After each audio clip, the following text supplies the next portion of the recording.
Oh, good evening, everyone. It's a pleasure to have you here for our Yes Computer Science modules in our Engineering Eco-Friendly Slippers unit. My name is Kendall Brinson. I'm a professional learning and outreach manager at the Museum of Science with the Yes and EIE team, and I'll be walking through quite a few things for you today. Um, so first, I'm going to give us an introduction to the engineering part of the unit, followed by some introductions to our CS modules that accompany this engineering unit, as well as our computer science framework. Then I'll do a bit of an interactive demo of each of these computer science modules. You can follow along if you'd like. Some of those links are in the chat, and I will repost them as we go along. Otherwise, you can watch me play through those two modules. We'll follow up with a Q&A and wrap up.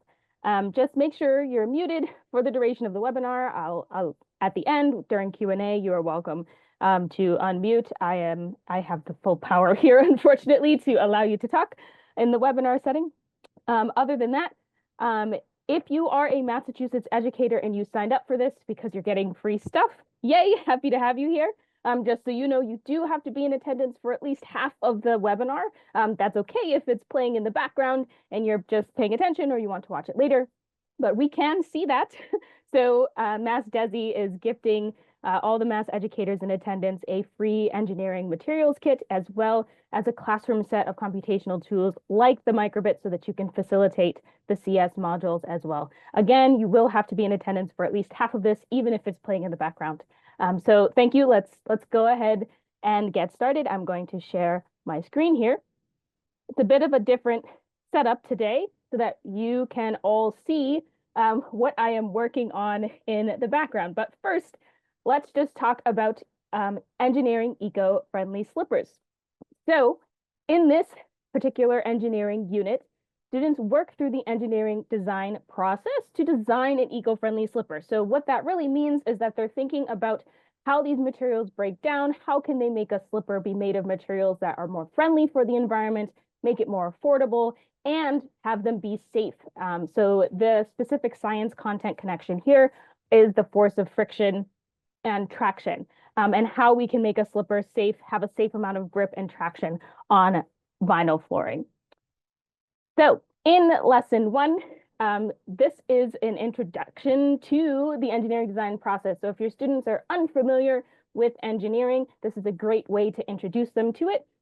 So this is a mini challenge, and in this challenge, they're introduced to the problem of text neck, which basically means the farther your head slopes down, the more weight is on your neck, and they have to design a cell phone stand in a shortened amount of time to help solve this problem. So they're introduced to the idea that this is a technology, that they naturally do engineering without having to be prompted, and builds that confidence so that they know what the steps are before they dive into the full engineering challenge.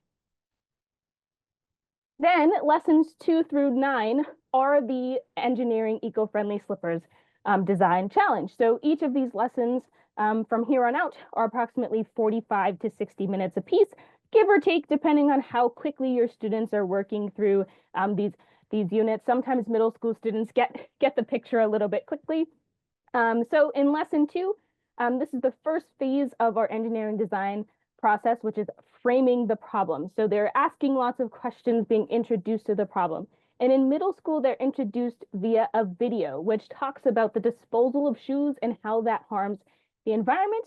But they're thinking about, why would we choose to use synthetic materials then if they harm the environment? So they do quite a few comparisons, and you develop a chart of the advantages and disadvantages of both synthetic and natural materials. So as you can see, we have some students from some pilot testing that we did, and they're testing how waterproof materials are. They also test the durability of these materials.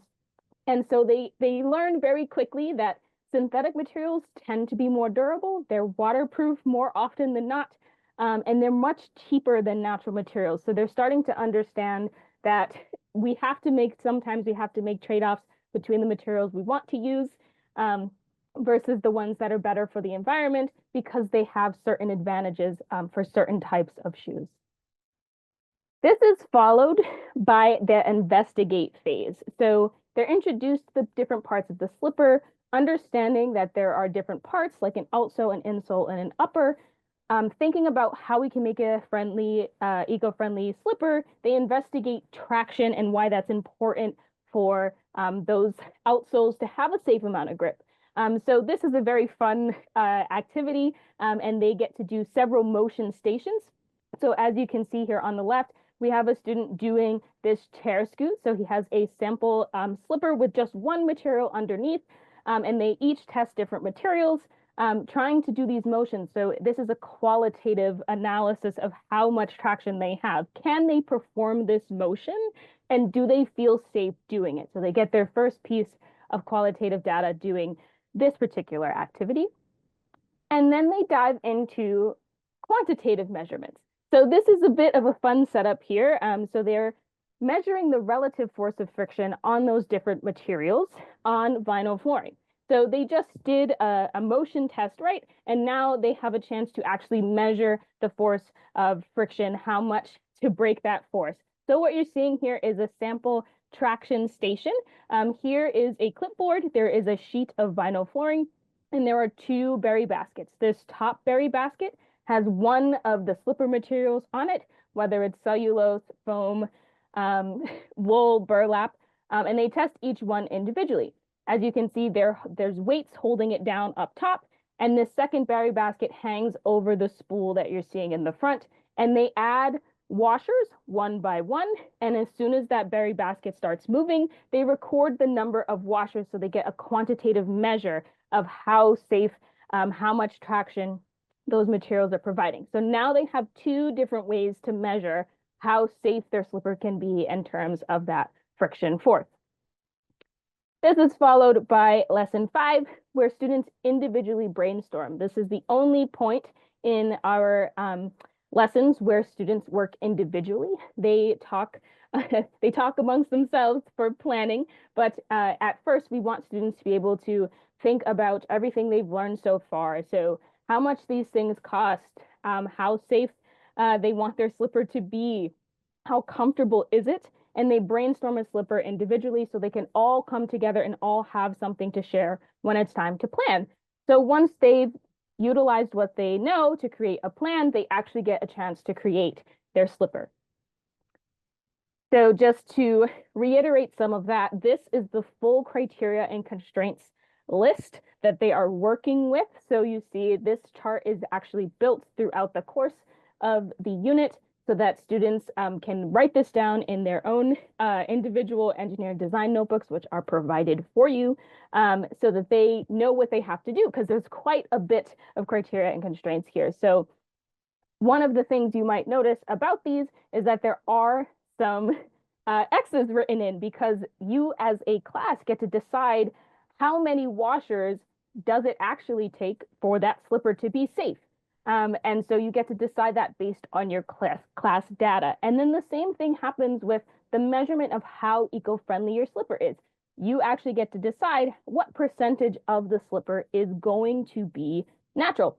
A lot of classes might choose 50%. They might challenge themselves to try to do 100%, but they only have $5 to spend. So sometimes you really have to make that trade-off and say, hey, we can't get everything we want because we don't have enough money to do that. And so this is followed by testing and evaluating their slippers. So those same two tests that they did, both qualitative and quantitative, they get to decide whether they need both types of data to prove that their slipper has a safe amount of traction, or if they're just going to do one test or the other, or both.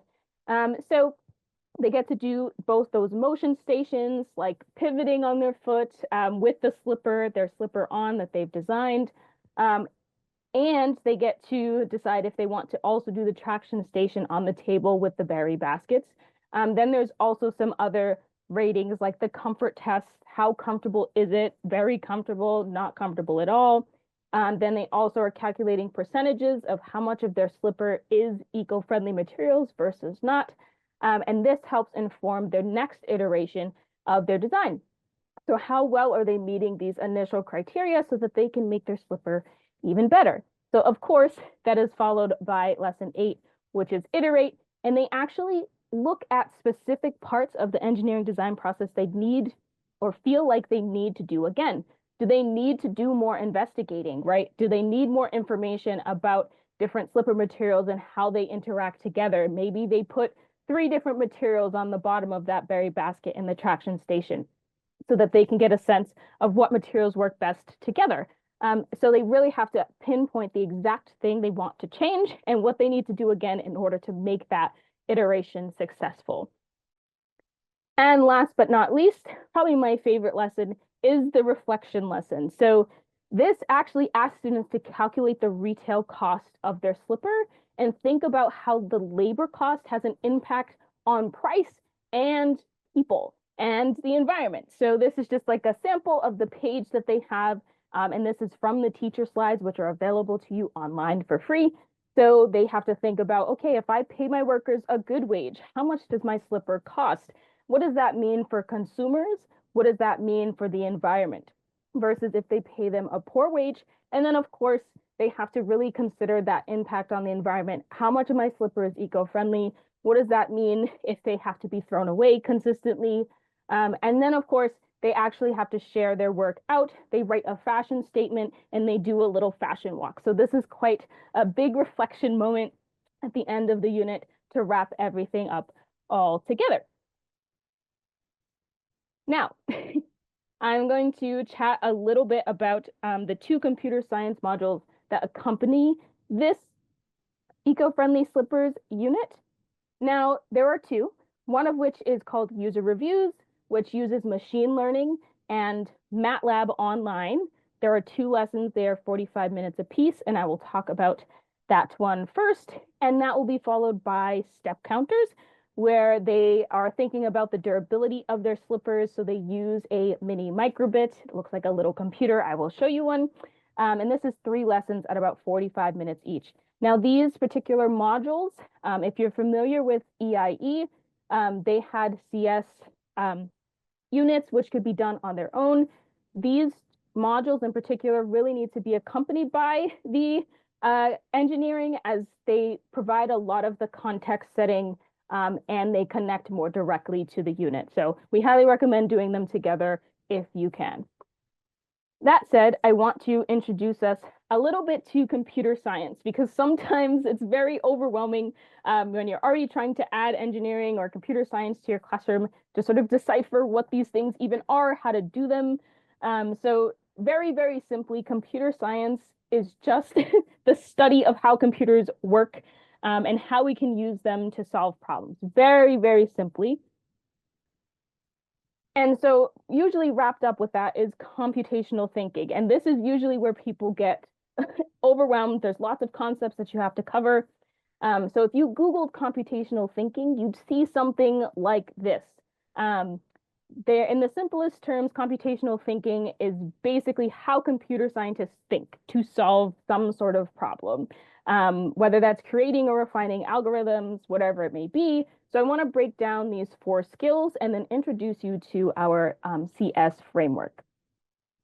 So the first here is decomposition. So computer scientists usually face some sort of complex problem, but instead of tackling them all at once, they'll use decomposition, which just breaks them down into smaller and smaller manageable parts. So like if you were baking a cake, for example, it involves steps like mixing the ingredients, the actual baking part, decorating, etc.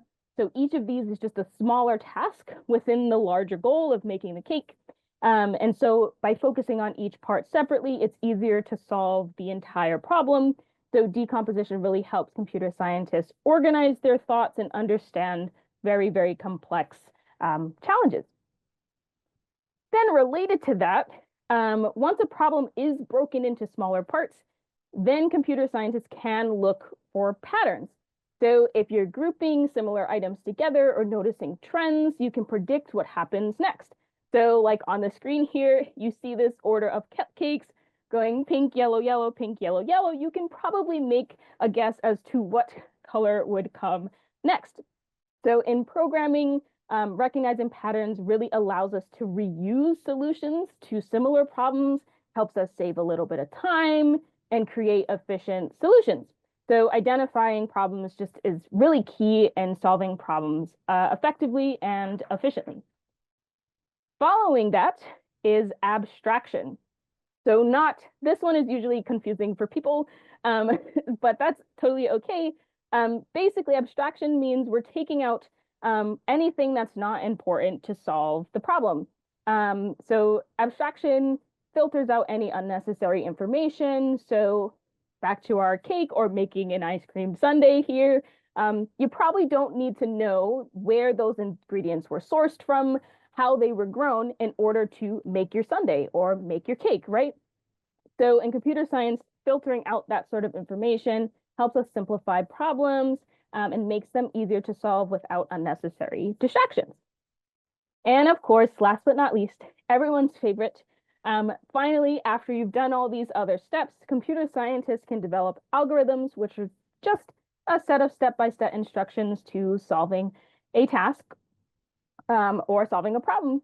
So if you're following a recipe for making your banana split here, you know what to do because it gives you that step by step. And sometimes if you do them out of order, you're not going to get the same result. So when we have an algorithm, it keeps the computers on track to find the fastest route to solve the problem. And algorithms are really how computer scientists bring a lot of their solutions to life. Now, that is a ton of information, of course, and those 4 skills are incredibly valuable in and of themselves to solve problems like a computer scientist. Each really plays a critical role, right? But for us at Yes, it's not enough on its own. To be effective, we also really have to be thoughtful and conscious users of computers and computational tools. And so that means thinking beyond just the mechanics of how this problem solving works to understand the broader implications of the technologies we might design, whether that's at home or in the classroom or in your actual careers. So this is our framework on the screen, and it really builds on those 4 skills, emphasizing 3 different principles. The first in blue here is the generate and use algorithms, and it reminds us that creating algorithms is vital. It's not just about using the tools, it's about knowing how they work and being able to create new solutions. Second, in the purple there is the increased efficiency and accuracy. So we are trying to highlight that computational tools really help us improve human accuracy and how we solve problems, and we can use these tools in effective ways to achieve better precision and even faster results. And the last one, which is most important to us, is recognizing the social context, because technology doesn't exist in a vacuum, and we need to be aware of all sorts of biases and other things that can play in because computers were made by humans. A lot of that thought is really important because depends on what we put in and it factors into what we get out, right? And how we use and interpret that data. So we try to combine all these principles when we're making our computer science modules, and I'll reflect on a little bit of these and how they play out in each of these modules. So related to that, before I dive into the 2 modules here, you're probably asking yourself, okay, can I just do computer science separately? And of course you can, but we wanted to just share with you why we're combining engineering and computer science together. And to us, they're really natural partners in solving real-world problems. And while engineering focuses mainly on designing and building solutions, computer science really enhances that process, providing powerful tools for analysis, whether it's creating data visualization, simulations, etc. All of those things can help optimize our engineering processes, and it helps students actually see how these 2 disciplines work together to tackle complex challenges, even in the real world, because engineers and computer scientists work together all the time. And these tools really allow engineers to work more efficiently. And we hope that that framework that I just discussed really shows sort of the essentiality of that. Generating and using algorithms is essential for creating tools like simulations, although that simulation might feed into some engineering design later. This helps increase efficiency and accuracy for engineers. How can we make our products even better. And then, of course, recognizing the social context of that, helping engineers and computer scientists consider the implications of their work, what it means for the users, the consumers, everyone really involved. And by combining all of these things, we think computational tools really empower engineers to solve problems in more innovative ways. So with all of my spieling out of the way, I want to dive into our first module for eco-friendly slippers. So this one is called user reviews. I will drop this, if it will let me. I will put this back in the chat again for all of us, just our links here, if you would like to follow along with me online. So in user reviews, just as an introduction, again, students are exploring how they can train a computer to label reviews using machine learning. So in summary, machine learning is basically just a type of AI where a computer can learn from all sorts of training data, samples that were labeled by a human, to help make predictions, make decisions without sort of explicit programming around it. And it's powerful, but it's not perfect. So I want to show you just a little bit. So if you head to the link I sent, you can scroll on down to the user reviews analysis, and I'll walk you through what students are looking at. So for user reviews, students are thinking about who's using my slipper? How do I know if it's effective? We know that a lot of companies who are selling a slipper or anything look for reviews. And we're thinking about how we can use a computer to simplify that process of collecting and labeling reviews so that we can better design our slippers. So in the first lesson, you can launch labeling reviews with me if you would like. Sometimes it takes a second to load. So this first lesson is really to introduce us to what the computer is doing behind the scenes trying to label those reviews.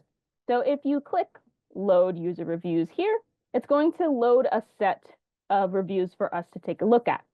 You can select the reviews to label. There are 6, and we can label them together here. So the first review is not enough traction. I slipped in them a couple of times. We're going to go ahead and hazard a guess that that's not a great review, and we'll assign the label to that review. So if you're following along with me, you can just label them as you see fit as we go. I'm going to label all 6 for us as we go. I found them to be really slippery. These are dangerous for me to wear with the floors I have. Again, I'm going to label that as negative. Great traction on vinyl flooring. I'll label that one as positive. I think these slippers would be dangerous for some people. This one, I'm not sure if this person finds them particularly dangerous for themselves, but is not saying it's great. But I'm gonna leave this one as unlabeled. And this one says, is there such a thing as too much traction? I thought I was going to twist an ankle. I'm gonna go ahead and label that as negative. Now, in your class, once all 6 of those labels are made in each group, you would have them time themselves, asking how many minutes did you take to label 6 reviews? We can leave this at 3 for now. How many students or teams labeled reviews? Say it was 10. So the total number of minutes to label all the reviews across the classroom would be 30. You can click check our math, great. And so it does a little bit of math for you. If we were to label 140 reviews, that would take 1.1667 hours. That's a long time. But if you have a popular slipper, say you're selling it at a big box store or something like that, or online, you might have thousands of reviews, right? So it gives you a chance to see how long it would take to read hundreds of thousands of reviews. And you can click calculate the time, and you can see that it would take 833 hours for a human to go back and label all of these reviews. So this really introduces students not just to what the computer is doing, but also to the fact that it is not really efficient for a human to have to do this process on their own, right? It would take a very long time for a computer to do that. And then, of course, in section 3, it starts to ask them about how they decided a review was positive or negative. So introducing them to the fact that language is going to be very, very important for the computer to learn about, and for us to tell the computer what are positive words, what are negative words, what do those actually mean for us, and introducing them to that idea. All right, so with that said, in the upper right, if you're following along, you can click Exit MATLAB so that we can launch the next live script here. So the next one is finding patterns. So they're introduced to that idea, right, of which words are being classified as positive or negative. So the computer already has a simulation happening and is running a program behind the scenes here. So we can view all the reviews that the computer has as its set of training data that a human labeled as positive or negative. 24 were positive, 24 were negative. And so you can see some of the words that they're labeling as positive and negative. And some of those words probably are not incredibly helpful. So you can have lots of conversations with your students about why the word I or my is not particularly helpful in trying to label a review as positive or negative, and think about why the computer might be picking those up. So they're occurring quite frequently, right? So we're seeing that I in positive reviews is appearing 35 times, and it's appearing over 13 times in the negative reviews. And so we know that this training data is important for the computer, but we know that there's something that's not effective happening so far. All right, so once that conversation is out of the way, you can exit MATLAB in the right corner again. You can look at some of that overlap between the positive and negative reviews if you launch removing overlap. So you can click load reviews up at the top, and you can see some of the positive words, the negative ones, the ones that are common. And so some of the conversations we start to have here with students is looking at the guesses the computer made versus the human. And so as you can see, some of them are undefined. So you can have those conversations with your students about why might a review become undefined. If there are too many words in the overlap, for example, and that review, for example, has some of those words like the slippers, is, for example, all of those words that are not being explicitly removed or ignored can result in undefined results because the computer doesn't know what to do with it if it has a balanced number of positive and negative words that it's been classified and trained to look at. And of course, you can change the name of that label if you would like, and then you can see how well the algorithm is actually working in its current state. And you can see that it's not working very well. It's really failing to get a lot of those answers correct. So right now it's only at 48% matching the human label that the training data has set for them. So we're seeing that there's some sort of issue. We need to figure out what we can remove in order to make this training data set even better and to make the computer actually label these reviews as positive or negative for us to improve our slippers later on. So the last one is the most playing around. A lot of the earlier ones are playing with some of those patterns and things. So first you're introduced to that training data, what that means, that it's ineffective for humans to actually be labeling all the reviews. Then you're looking at some of those patterns in positive or negative reviews, so you can use some of those words in lesson 2. And then, of course, that removing overlap, we want to take out the words that exist in both positive and negative reviews and don't actually speak to the quality of that review. And we can do all of that in this last module, which is improving accuracy. Here we go. And you can set the number of training reviews first and foremost. So how many reviews do you want? The students get to have conversations. Does more or less training data make our computer better at machine learning and making predictions about whether that review is positive or negative? I'm going to go ahead and bump it up. Usually the common denominator is that more reviews and more data will make the computer more accurate. Then for finding patterns, if we reflect back, how many times do we want the word to appear for the computer to pay attention? So if in positive reviews, a common word is great, do we want that word to appear 7 times, for example, as it says here, for the computer to pay attention? Or do we want it to appear less times? As soon as it appears 3 times in positive reviews, do we want the computer to pay attention or not? So we can change this as needed. I'm going to set it to 5 and see how many words meet that criteria. Great. You can update the histograms to see how many words are actually appearing. And of course, you can see that the 5 number might be a problem because we have a lot of words that are not important, right? With, was, that. All of those words are starting to appear in this histogram, which is probably not useful to us. Those are not words we care about. So we're going to jump up to 13. And then we can update these to see what words are now appearing. And I think we're getting a better sense of positive words and negative words. Now we can identify and remove any common words. So it'll pull out the words that are not important to the review, like I or slippers. Doesn't really tell us if the review is positive or negative. And then you can update the list. So you can fine tune which words you want to keep, which words you want to remove.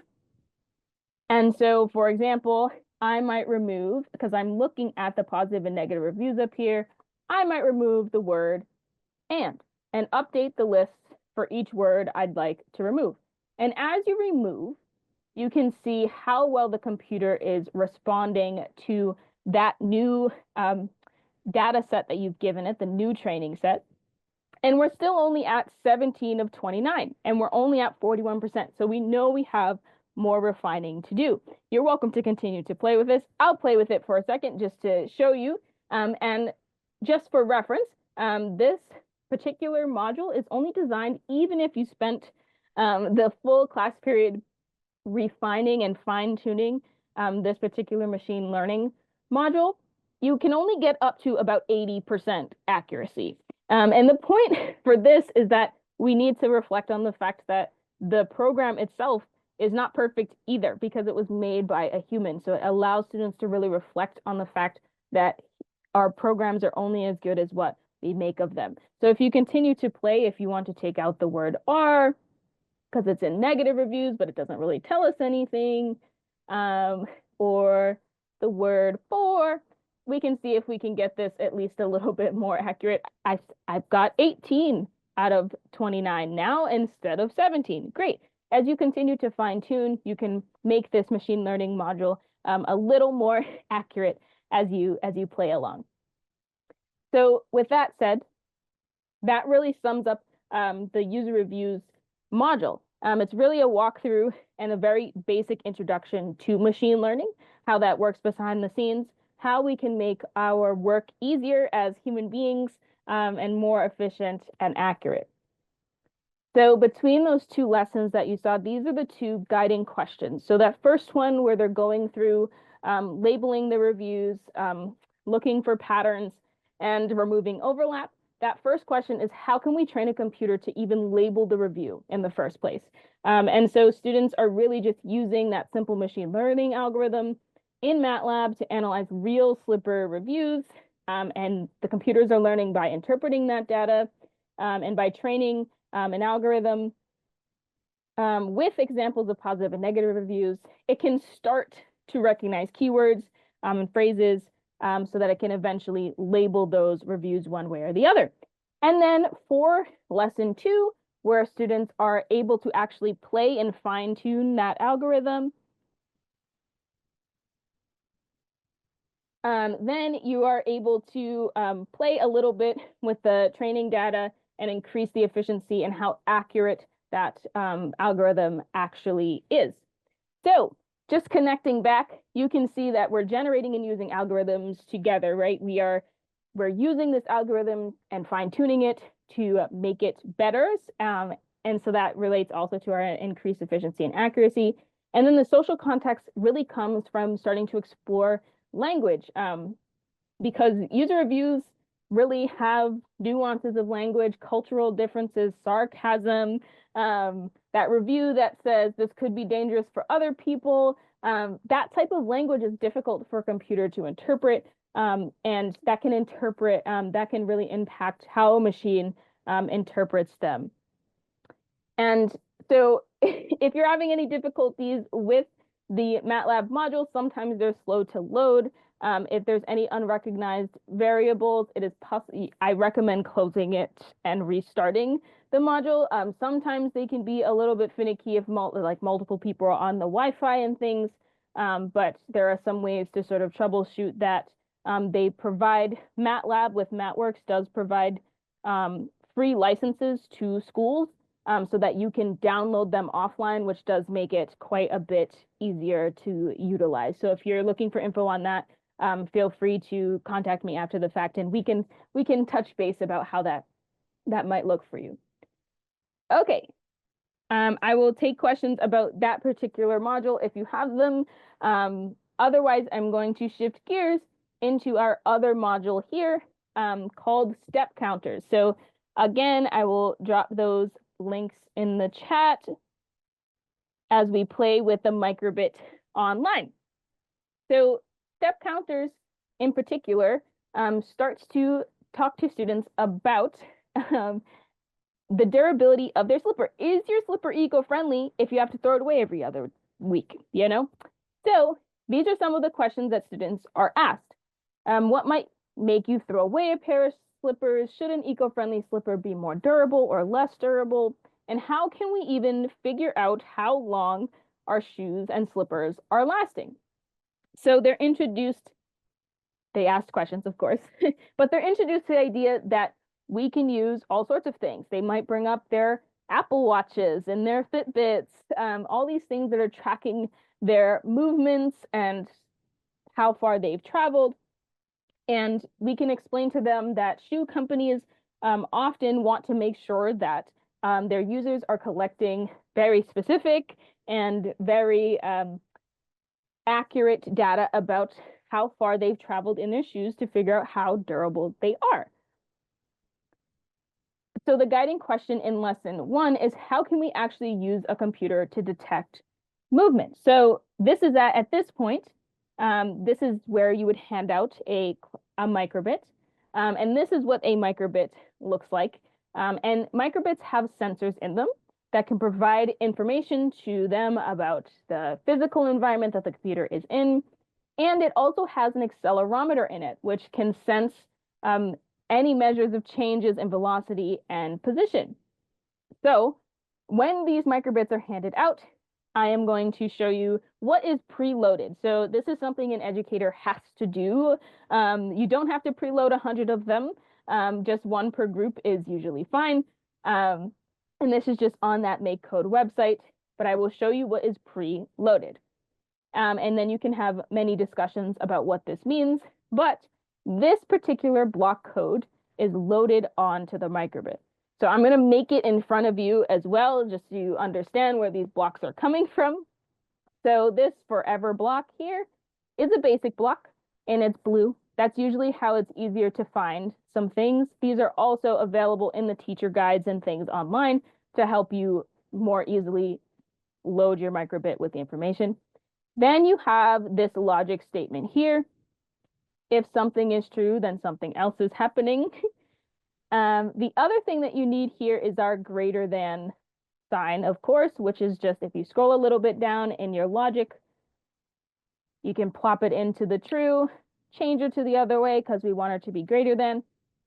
And our input, if you scroll down in our pink, you can find our acceleration. One thing of note, which I will address again later, is that mg is milligravity, which is confusing sometimes for students, but it is milligravity. It is not milligrams. And then you can change that to greater than 1,000.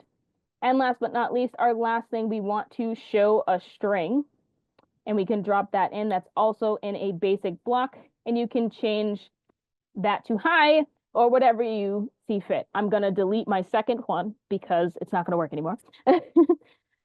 So what is this having our microbit do? So once you hand this microbit that's preloaded with this on it, as soon as students move it, it will show that string high. Now that first introduction to that, they start to ask themselves, what is this telling our microbit to do? But first, they're introduced to the idea that this is an algorithm, right? Somebody had to tell our microbit to show that string when the acceleration exceeds a certain point. So you can play with it online. It will interact with you in the same way, which is kind of fun. So even if you don't have the physical microbit, you do still get a sense of what it's going to be doing for you physically. And then they navigate to make code themselves together, and they create a very simple algorithm. So we're going to try to do this again together if you're following along online. So this, again, is just a forever block, show number, and the acceleration. So they're trying to be introduced to a very simple finding where those codes are. Where are we? All right. So again, I have it pre-made here, but that basic forever block is in the blue. And then our show number is also in the blue. It's another basic block that I just skipped over. It's at the top. And then acceleration is in the input. So once those are strung together, we know we can have conversations about what this is telling the microbit to do. So if you shake this up a few times, you can do it at different speeds to change that acceleration.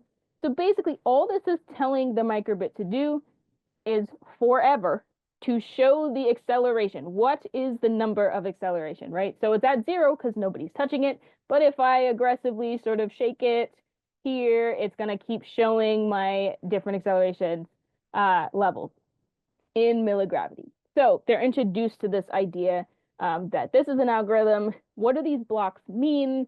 And so at this point, once they've created that and they've had the discussion of what it's telling the microbit to do, we're introduced to the idea that this forever block is a loop. It's giving instructions that need to be repeated over and over and over again. So in this case, forever. All right, so once they're introduced to sort of some of these basic blocks in the microbit, then they can move along. So they can return to this guiding question, how can we use that computer? And then in lesson 2, they're trying to count steps. So this lesson is partially done offline completely. So we're thinking about how they can use a computer to track the number of steps a person has walked. And they recognize after a quick activity that it's kind of hard to do it by hand sometimes, but can be more accurate. So you'll set up a 10-foot, however long your span is, however much space you have, a 10-foot track perhaps in your classroom. One person in their team will walk across the room and back, and all the other team members will watch and count the number of steps on a worksheet like on the left, which is available for free to you. And the team members cannot talk to each other at all during this process. So it is usually get quite silly at this point. And so then you can start to discuss, how did you know when you were counting a step? You're watching someone walk, right? Are you listening for the foot to hit the ground?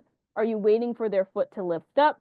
If their foot lifted up, I counted a step. If their heel hit the floor, I counted a step. So what loops would you need to identify to count those strategies? Because we just learned, right, what a loop was. We want that set of instructions to be done over and over again.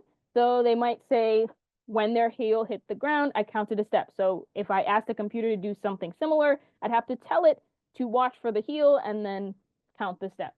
And then they're introduced to the fact that that is a conditional statement. If something happens, then something else must happen if that thing is true. So they can return to that original algorithm that we looked at, right? And start to figure out what this actually means. So we have this forever block, which is our loop. And then we have our conditional statement. If the acceleration is greater than 1,000 milligravity, we want to show the word hi on our microbit. Great. So now they are able to interpret this algorithm and understand what it's asking them. And then, of course, we need to think a little bit about what that means. Is this going to be a good way to count our steps? Probably not. So we need to be introduced to the idea of a variable. Now, in Make Code online here, I will actually do it in this one. When you're making a variable, you click on the red variables, and you just click Make a Variable. You can name it Steps, and then you click OK. Usually this is confusing, but I promise it's very simple. And then you can drop these in wherever you need to drop them in. So it already gives you different ways to utilize it if you've just labeled it after you click Make a Variable. So I promise it's not as tricky. There's a lot of blocks here, but once you get used to the colors, it's usually easier to find all of them. So with that said, they are introduced to that variable and introduced to this particular algorithm and thinking about how is this able to count our steps. So now it is asking us if that acceleration exceeds 1,000 milligravity, it's going to change the steps by 1. You do not need independent and dependent variables for this because the algorithm is only looking for, the only thing that's changing is the number of steps. So the other variable is the acceleration, which it's not going to change from what the algorithm already says. So with that said, it's asking us to change the number of steps by 1 if it exceeds 1,000 milligravity. And then it will show the number of steps over and over and over again. So that step number never goes away, but it will tell us exactly the number of steps. So I will show you what that looks like in here. We can absolutely make this together if you would like. But once that variable is created, and you have this original block if you were making it with me, and then you can add in the change steps, which is in the variables, and the show number again, which is in the basic. So now, if we shake this up, you see that it changed our steps to 1, 2, 3, and so on, because if we're exceeding that milligravity level for acceleration, it's going to continue to count our steps. And then, of course, we also want a way to clear this out. So we add another thing called an input, of course, which helps us clear out the number of steps we've taken. So if we need to recount and restart. And so again, you're asking students, what is this asking us to do? What is this telling us about our step counter? Is this going to be an effective way to count steps? So what's happening here, the input is on button A. You can also change it to button B or some other thing that you might want to change to easily clear out that set of steps. The set steps to 0 is in variables. And the show number, once again, is in our basic block, and then the steps, little red block here that you can drop right in. So now we see we have multiple steps, but if I press this A button, it'll clear it back to 0. Once that's done, you can have conversations about a few things.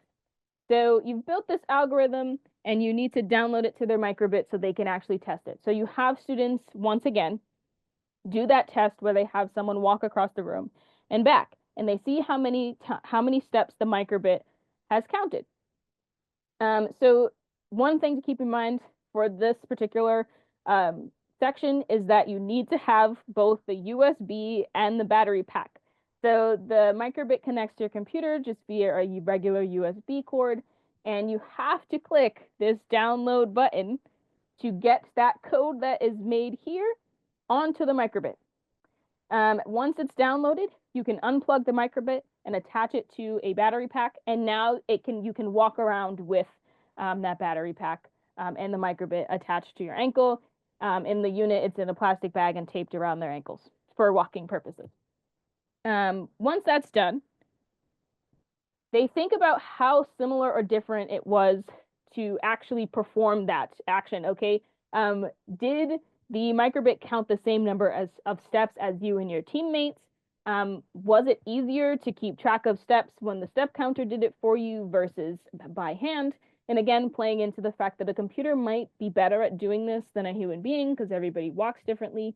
But at the same time, it might have missed steps as well. So sometimes that sensitivity is too high or too low to pick up on somebody's particular gait and walking style.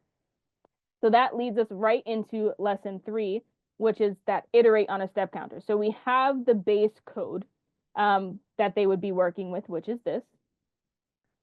And then they're doing that final comparison. Okay, if the microbit picked up more steps than we actually counted, we might have to lower that sensitivity because that 1,000 milligravity is probably too high for the way this person was walking, and vice versa. If the microbit picked up less steps than the number we counted as a group, we might have to do the opposite so that I can pick up more of the steps that that person is making. So with that said, you can introduce them to the word threshold. We need to change the threshold of the milligravity. And this is one of the teacher slides as well. Decreasing the threshold will make the step counter more sensitive to movement, and increasing the threshold will make the step counter less sensitive to movement. And so now they get to test multiple times with all different thresholds. So say you had somebody missing a ton of steps. So we need to lower that sensitivity here. So now, once I hit play here, it's going to pick up way more steps from less movement on the microbit. And that might be beneficial for the ones that miss steps. And on the flip side, if we change that to something higher, then it's going to pick up, I have to do a lot more. I don't even think I can get it to count a step from my computer alone because now that threshold is much higher. And last but not least, they do quite a bit of reflection on if it's possible to find one threshold to work for everyone. Probably not. People walk differently, and all sorts of other things. Somebody might be on crutches that day, so the sensitivity needs to be changed. In other ways, they could make the step counter work for even more people, which is quite a challenge in this case. There's lots of different walking styles. Some kids might, have all sorts of things, sprained ankle, anything that could impact that. And the other thing that they think about is if that step counter wasn't worn on your ankle, if it was worn on your wrist, if it was worn on your hip, what does that mean? Do we need to change that threshold again? How do we make this fit as many people as possible so we can actually figure out the durability of our slipper? Because the number of steps we take needs to be counted accurately in order to do that. Now, that really sums up quite a bit of that, and thinking about what they need to keep in mind that, sometimes this data isn't perfect, just like any other algorithm. We can only do so much, and we try to make things as accurate as possible, but we're human. And as I mentioned for this unit, this is also in the guides as well. You need the USB cord and the battery pack to do this particular module. They come with the microbit when you buy them. The USB cords allow you to download the code to the microbit. You have to make sure you hit download before you unplug it. Milligravity is that, not milligrams, is 1/1000th of the Earth's gravitational force, if you were very curious about that. But that said, just to do quick reflection on how this is even interacting with our computer science framework here. Again, generating using algorithms, they're actually making one in this particular module where they're playing with block coding. So this is a really good introduction to some computer science concepts if your students aren't doing like JavaScript or something, or C+ in their in computer science classes or wherever they may be learning it. But even if they are, some of this is really important because sometimes we miss some things like what is a conditional statement? What are these inputs and outputs? What do they mean? And making those connections, as well as increasing efficiency and accuracy. They do it by hand first so that they understand that there can be discrepancies between computers and humans, and we can help make the computer even more accurate. And then, of course, recognizing social context. It doesn't mean that our design doesn't work, but it does help to consider that people walk differently. Step counters are used in lots of different applications, and this can help improve our own engineered designs, and considering that there are people with different needs and different abilities, and so that really helps frame out the step counters unit and connecting it back to our computer science framework.